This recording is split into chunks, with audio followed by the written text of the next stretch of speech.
এই মিরাজ যেই বাংলাদেশে এত পরিমাণ তেলবাজ রয়েছে এবং ক্রিকেটে এত পরিমাণ তেলবাজ রয়েছে, সেই দেশে তেলের অভাব এটা কি মেনে নেওয়া যায়? এই যে দেখেন আমাদের বাংলাদেশে কিসের জন্য বলছি তেলবাজের অভাব নাই, স্বয়ং ক্রিকেটেই তামিম ইকবাল যে কিনা বর্তমান বিসিবি প্রেসিডেন্ট, সেই তেলবাজ একজন প্রধান, সে তেল মাঝদে মাঝদে এখন নির্বাচন ছাড়াই বিসিবি প্রধান হয়ে গেছে। ক্রিকেটারও তেলবাজ হবে, কিন্তু ওই তেলবাজ ক্রিকেটাররা যারা তেল মেরে মেরে একজন ক্যাপ্টেন হয়েছে, তারা নিউজিল্যান্ডের কাছে মাত্র 247 রানের ব্যবধানে টার্গেট দেয়া রানে, সেই ব্যবধানের রানেও ম্যাচ হারতে হয় 45 রান। ভাবেন এরা কি পরিমাণ খেলতে পারে? এদের উচিত এই তেলবাজাবাজি মা দিয়ে ক্রিকেট দিকে নজর দেয়া। এটা না করে তারা শুধু তেল মারতেছে একে অপরের উপর।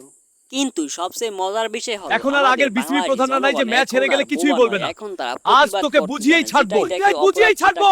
তামিম থামো, এটা করলে আরো খারাপ হবে। সম্মুখীন হলো এই তামিম তেলবাজি করেই বিসিবির প্রধান হয়েছে।